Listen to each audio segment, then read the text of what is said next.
Welcome to exam सहपाठी। आज के इस वीडियो में हम लोग डेली करंट अफेयर्स और अपने जीके का रिवीजन 41 कर रहे हैं। ठीक है, इसमें अगर आप लोग पहली बार यहाँ पे आए हैं तो आप यूट्यूब पे हमें सब्सक्राइब कर सकते हैं। इसके अलावा टेलीग्राम, इंस्टाग्राम और फेसबुक पे हमें फॉलो कर सकते हैं। तो आइए सबसे देखते हैं 12 से 14 मार्च तक के महत्वपूर्ण करंट अफेयर्स को। भारतीय बीमा नियामक और विकास प्राधिकरण, जिसको आप लोग IRDAI संस्था के नाम से जानते हो, इसका अध्यक्ष किसको नियुक्त किया गया है? तो इसका अध्यक्ष नियुक्त किया गया है देबाशीष पांडा को, भारतीय बीमा नियामक और विकास प्राधिकरण के अध्यक्ष। नेक्स्ट हमारा है 10 से 15 मार्च तक साहित्योत्सव 2022 का आयोजन कहाँ पर किया जा रहा है? तो साहित्योत्सव 2022 का आयोजन किया जा रहा है आपके कहाँ पे? नई दिल्ली में।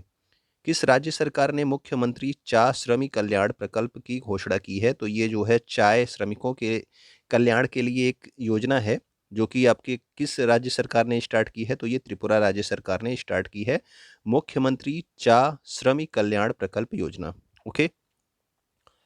वी डैम द्वारा जारी लोकतंत्र रिपोर्ट 2022 में भारत की रैंक क्या है? तो ये वी डैम ने जारी किया है। इसमें जो है भारत की रैंक जो है कितनी है? 93। ठीक है ना। तो वी डेम ये संस्था का नाम जो है आपको देकर तभी पूछा जाएगा। चार धाम परियोजना की उच्च अधिकार प्राप्त समिति के अध्यक्ष किसे नियुक्त किया गया है? तो उच्च अधिकार प्राप्त समिति के अध्यक्ष जो है, जो चार धाम परियोजना के लिए है, ये नियुक्त किया गया है जस्टिस AK सीकरी। और याद रखना कि ये जो नियुक्ति होती है आपकी जस्टिस AK सीकरी की, किसके द्वारा की गई है? तो ये की गई है सुप्रीम कोर्ट के द्वारा ये नियुक्ति की गई है। राष्ट्रीय रक्षा विश्वविद्यालय कहाँ पर स्थापित किया गया? तो राष्ट्रीय रक्षा विश्वविद्यालय जो है ये अभी हाल ही में राष्ट्र को समर्पित किया गया प्रधानमंत्री नरेंद्र मोदी के द्वारा। कहाँ पे? गांधीनगर, गुजरात में। ठीक है, तो राष्ट्रीय रक्षा विश्वविद्यालय। भारतीय रेलवे के किस मंडल में पहले गति शक्ति कार्गो टर्मिनल का उद्घाटन किया गया? तो गति शक्ति कार्गो टर्मिनल का उद्घाटन जो किया गया ये आसनसोल मंडल में किया गया। कहाँ पे? वेस्ट बंगाल यानी कि पश्चिम बंगाल में।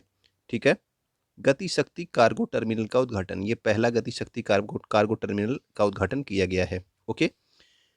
हाल ही में किस राज्य सरकार ने वीमेन एट वर्क कार्यक्रम प्रारंभ किया? तो वीमेन एट वर्क जो है ये जो है कर्नाटक सरकार की योजना है, जिसमें जो है कौशल युक्त महिलाओं को जो है रोजगार देने के लिए ये योजना प्रारंभ की गई है, वीमेन एट वर्क। किस राज्य में भारत के सबसे बड़े तैरते सौर ऊर्जा संयंत्र का उद्घाटन किया गया? तो तमिलनाडु के थूथुकुड़ी में। ठीक है, जगह का नाम है थूथुकुड़ी, तमिलनाडु में। यहाँ पर भारत के सबसे बड़े तैरते सौर ऊर्जा संयंत्र का उद्घाटन किसने किया? तो वहाँ के मुख्यमंत्री MK स्टैलिन ने। किसे राष्ट्रीय वित्तीय रिपोर्टिंग प्राधिकरण का अध्यक्ष नियुक्त किया गया है? तो वित्तीय रिपोर्टिंग प्राधिकरण का जो अध्यक्ष बनाया गया है वो बनाया गया है अजय भूषण पांडे को। सुन युक योल ये किस देश के राष्ट्रपति चुने गए हैं? तो याद रखना कि ये दक्षिण कोरिया के राष्ट्रपति बने हैं। इनका नाम क्या है? युन सुक योल। ओके।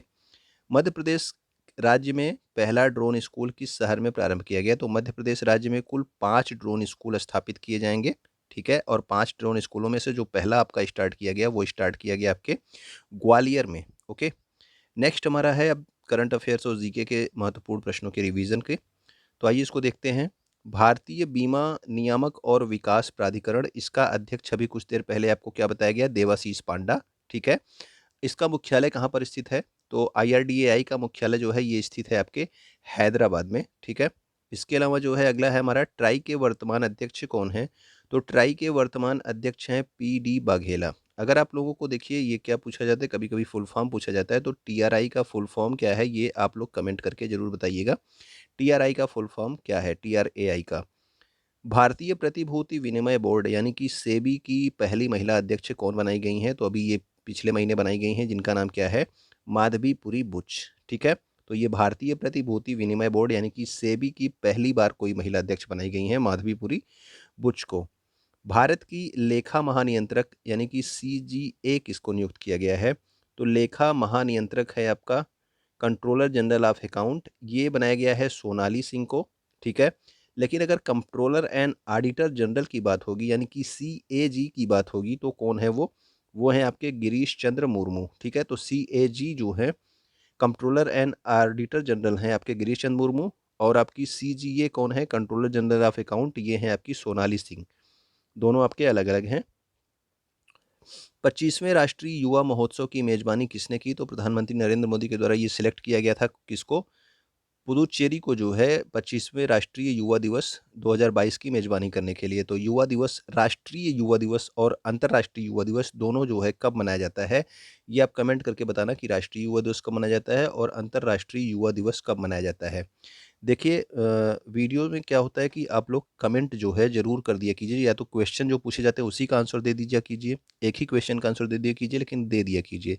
40 से 45 लोग आप लोग लाइक करते हो, लेकिन कमेंट जो है कम से कम 6, 7, 8 कमेंट रहते हैं। कमेंट से क्या होता है कि वीडियो की रीच बढ़ती है। कमेंट्स आप लोग नहीं करते हैं तो वीडियो जो है केवल कुछ लोगों तक ही सीमित रह जाता है। ठीक है? तो इसलिए कमेंट्स जो है आप लोग कुछ भी जो है क्वेश्चन के आंसर ही दे दिया कीजिए, लेकिन कमेंट्स ज़रूर कर दिया कीजिए। ठीक है? अगला है हमारा, साहित्य के लिए नोबेल पुरस्कार 2021 किसे प्रदान किया गया? तो साहित्य के लिए जो नोबेल पुरस्कार है, ये प्रदान किया गया है आपके अब्दुल रज़्ज़ाक़ गुरनाह को। ठीक है? तो 2021 का ये आपका साहित्य का नोबेल पुरस्कार कौन ले गया? वो ले गया आपके अब्दुल रज़्ज़ाक़ गुरनाह। हेरात महोत्सव और कंचोथ महोत्सव, तो हेरात महोत्सव का संबंध जो है ये किससे है? महाशिवरात्रि से है। और कंचोथ महोत्सव जो है ये, इसका संबंध किससे है? तो जिस तरह से करवा चौथ होता है उत्तर भारत में, उसी तरह से कंचोथ महोत्सव का आयोजन किया जाता है। कहाँ पे? जम्मू कश्मीर में। ओके। किस राज्य सरकार में मातृशक्ति उद्यमिता योजना शुरू की गई है? तो महिलाओं में उद्यमिता का विकास करने के लिए ये उद्यमिता योजना नहीं है, ये उदयमिता योजना है। ठीक है? तो ये हरियाणा राज्य में प्रारंभ की गई है। हाल ही में छत्तीसगढ़ राज्य सरकार ने किस योजना के तहत दूसरी पुत्री के जन्म पर 5,000 रुपये देने की घोषणा की है?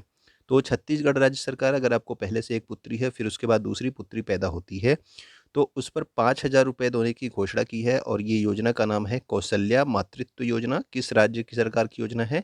छत्तीसगढ़ राज्य सरकार की योजना है। होजागिरी फेस्टिवल और कोक बरोक दिवस का संबंध किस राज्य से है? तो होजागिरी फेस्टिवल और कोक बरोक दिवस के बारे में आपको बताया गया था। कोक बरोक कहाँ की मूल भाषा है? तो ये है आपके त्रिपुरा की मूल भाषा है, और यहाँ पे होता है कोक बरोक दिवस। महाराजा वीर विक्रम सिंह टर्मिनल एयरपोर्ट, ये कहाँ पे है? तो महाराजा वीर विक्रम सिंह टर्मिनल एयरपोर्ट का उद्घाटन किस राज्य में किया गया? तो ये किया गया है त्रिपुरा राज्य में। ठीक है? Maharaja Veer Vikram Singh terminal airport. Transparency international द्वारा जारी भ्रष्टाचार धारणा सूचकांक में भारत की रैंक कौन सी है? तो ट्रांसपेरेंसी इंटरनेशनल ये जारी करता है किसको? भ्रष्टाचार धारणा सूचकांक, इंग्लिश में आप जानते हो क्या? Perception index. और भ्रष्टाचार की इंग्लिश भूल गया दिमाग से। ठीक है? कौन सी रैंक है इसमें? भ्रष्टाचार धारणा सूचकांक में करप्शन परसेप्शन इंडेक्स। ठीक है? तो करप्शन परसेप्शन इंडेक्स में भारत की रैंक है आपकी 85। वैश्विक भुखमरी सूचकांक में भारत की रैंक क्या है? तो वैश्विक भुखमरी सूचकांक यानी कि ग्लोबल हंगर इंडेक्स में भारत की रैंक क्या है? तो इसमें है 101। और एसडीजी इंडेक्स 2021 में भारत की रैंक क्या है? तो एसडीजी इंडेक्स यानी कि सतत विकास लक्ष्य जो होते हैं, इसमें जो है भारत की जो रैंक है वो है आपकी 120वीं। इसके अलावा जो है डिजिटल कौशल तत्परता सूचकांक, ठीक है, यानी कि स्किल रेडीनेस इंडेक्स आपका था, डिजिटल स्किल रेडीनेस इंडेक्स, इसमें भारत की रैंक क्या है? तो इसमें भारत की रैंक है फर्स्ट। ओके। चार धाम परियोजना में कौन कौन से धाम शामिल हैं? तो चार धाम परियोजना अभी आपको बताया गया कि जस्टिस ए.के. सीकरी को जो है इसकी उच्च स्तरीय समिति का अध्यक्ष बनाया गया है। तो इसमें जो है कौन कौन सी धाम शामिल हैं आपके? गंगोत्री शामिल है, यमुनोत्री शामिल है, केदारनाथ शामिल है और बद्रीनाथ शामिल है। ठीक है? तो केदारनाथ में प्रधानमंत्री नरेंद्र मोदी के द्वारा किसकी प्रतिमा का अनावरण किया गया? पिछली बार जब आपके प्रधानमंत्री नरेंद्र मोदी केदारनाथ गए थे तो वहाँ पे किसकी प्रतिमा का अनावरण किया था उन्होंने? तो वहाँ पे आदि शंकराचार्य की प्रतिमा का अनावरण किया गया था। ठीक है? तो आदि शंकराचार्य की प्रतिमा का अनावरण कहाँ किया गया था? केदारनाथ में। अब आप लोग बताएंगे कि जो आपका स्टैचू ऑफ इक्वेलिटी है, ठीक है, स्टैचू ऑफ इक्वेलिटी है, उसमें जो है किसकी प्रतिमा का अनावरण किया गया है, यानी कि किसकी प्रतिमा उसमें स्थापित की गई है, ये आप कमेंट करके बताना। ठीक है? केदारनाथ में तो आदि शंकराचार्य की प्रतिमा स्थापित की गई थी। टिहरी बांध परियोजना किस नदी पर स्थित है? तो टिहरी बांध जो है ये भागीरथी नदी पर स्थित है। बहुत बार ये क्वेश्चन आपसे पूछा जा चुका है। उरी परियोजना किस नदी पर स्थित है? तो उरी परियोजना आपके झेलम नदी पर स्थित है। नागार्जुन सागर परियोजना की बात अगर की जाए तो ये आपके कृष्णा नदी पर स्थित है। ठीक है? कृष्णा नदी पर कौन सी योजना है, परियोजना है आपकी? नागार्जुन सागर। इसके अलावा दुलहस्ती, पाकलदुम परियोजना, सलाल और बगलिहार परियोजना, ये किस नदी पर है? तो ये आपके चेनाब नदी पर है। ठीक है? दुल्हस्ती परियोजना, पाकलदुम परियोजना, सलाल परियोजना और बगलिहार परियोजना चेनाब नदी पर है। उकाई परियोजना भी आपसे पूछी जाती है, उकाई परियोजना कहाँ पे है, तो ये आपके ताप्ती नदी पर स्थित है उकाई परियोजना। ओके। डूरंड कप 2021 का विजेता कौन है? तो डूरंड कप 2021 जो हुआ था, इसमें आपका फुटबॉल क्लब गोवा इसका विजेता था, ठीक है। तो फुटबॉल क्लब गोवा इसका विजेता था। और डूरंड कप का संबंध किस खेल से होता है? तो ये आपके फुटबॉल से होता है। FIFA footballer of the year 2021 किसे चुना गया? तो फीफा के लिए जो फुटबॉलर ऑफ द ईयर चुने गए हैं उनका नाम है रॉबर्ट लेवांडोव्स्की, ठीक है। रॉबर्ट लेवांडोव्स्की जो हैं ये फीफा के लिए फुटबॉलर ऑफ द ईयर चुने गए हैं। रॉबर्ट लेवांडोव्स्की का संबंध किस देश से है, ये आप कमेंट करके बताना कि किस देश के ये खिलाड़ी हैं रॉबर्ट लेवांडोव्स्की। हाल ही में बैलन डी ओर अवार्ड किसको दिया गया? तो जो बैलन डी ओर अवार्ड है ये प्रदान किया गया है लियोनेल मेसी को, ठीक है। तो बैलन डी ओर जो है आपका किसे दिया गया? लियोनेल मेसी को।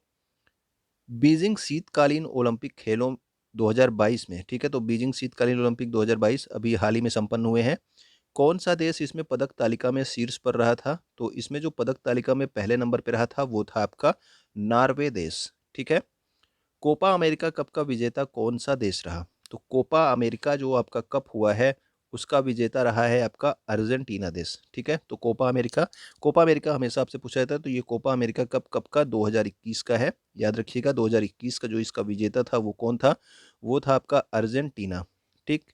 सिंधु यूनिवर्सिटी अगर आपसे पूछ ली जाए कहाँ पे स्थापित की जा रही है, तो ये आपके स्थापित की जा रही है कहाँ पे? लद्दाख में। ट्रांसजेंडर यूनिवर्सिटी की स्थापना कहाँ पे हुई? तो ये हुई कुशीनगर में। कुशीनगर कहाँ पे? उत्तर प्रदेश में। मेजर ध्यानचंद खेल यूनिवर्सिटी, ये सब हाल ही की यूनिवर्सिटी हैं, ठीक है ना। तो इन सबको याद रखना आप लोग। तो मेजर ध्यानचंद खेल यूनिवर्सिटी आपके कहाँ पे? मेरठ उत्तर प्रदेश में इसकी स्थापना की जा रही है, ठीक। नेक्स्ट हमारा है जवाहरलाल नेहरू यूनिवर्सिटी की प्रथम महिला कुलपति किसको बनाया गया? तो ये आपका करंट का क्वेश्चन, जेएनयू की प्रथम महिला कुलपति, इसके पहले भी कोई भी आपकी महिला कुलपति नहीं थी। तो पहली बार महिला कुलपति बनी है जिनका नाम है शांति श्री धूलपुड़ी पंडित, ठीक है ना। तो ये जेएनयू की पहली महिला कुलपति हैं शांति श्री धूलपुड़ी पंडित, इनका नाम है।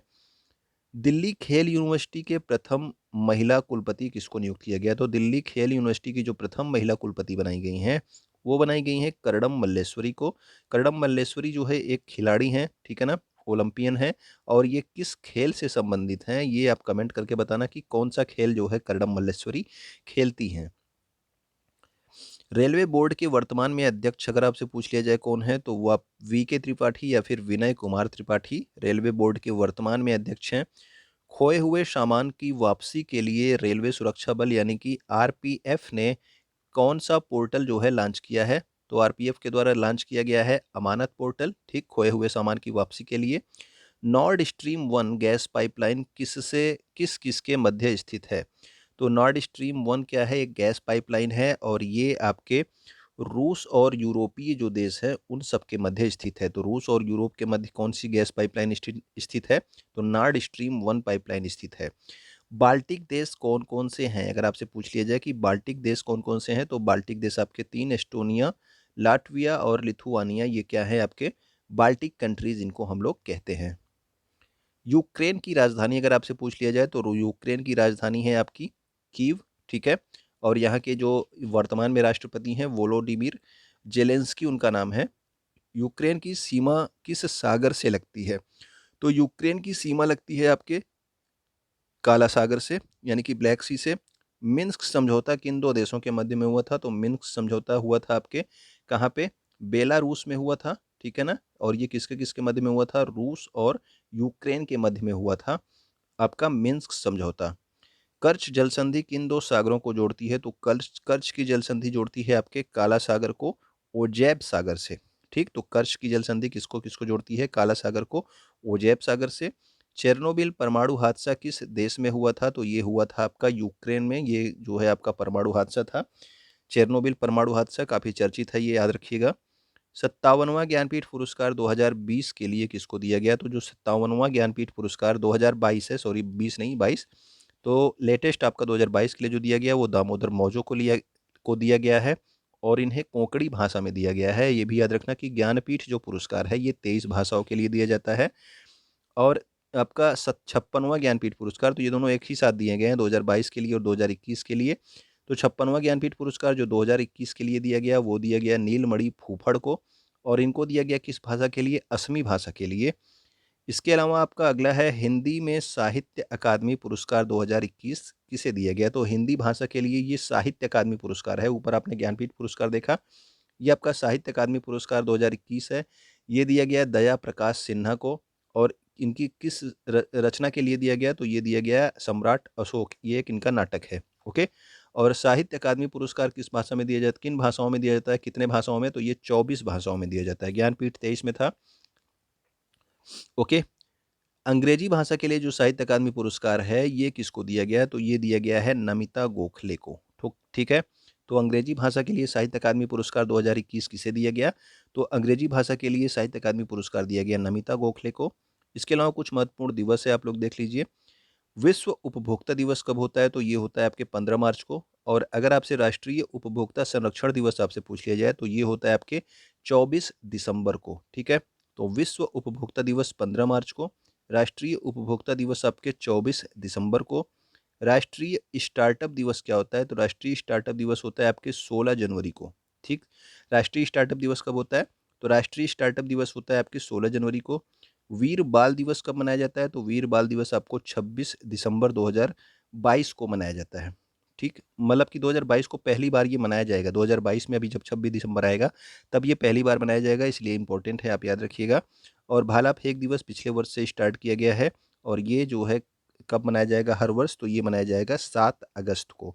ठीक है। तो ये सब है, ये हमारे जो है महत्वपूर्ण सब करंट अफेयर्स और रिवीजन थे। अगर आपको पसंद आया तो आप कमेंट जरूर कर दिया कीजिए। ठीक है। वीडियो को आप शेयर कर सकते हैं अपने दोस्तों के साथ, वीडियो को आप लाइक कर दिया कीजिए। वीडियो को देखने के लिए आपका बहुत बहुत धन्यवाद। आप अगर चाहें तो इन सब चीज़ों पे हमें फॉलो कर सकते हैं, इंस्टाग्राम, टेलीग्राम, फेसबुक और यूट्यूब पे।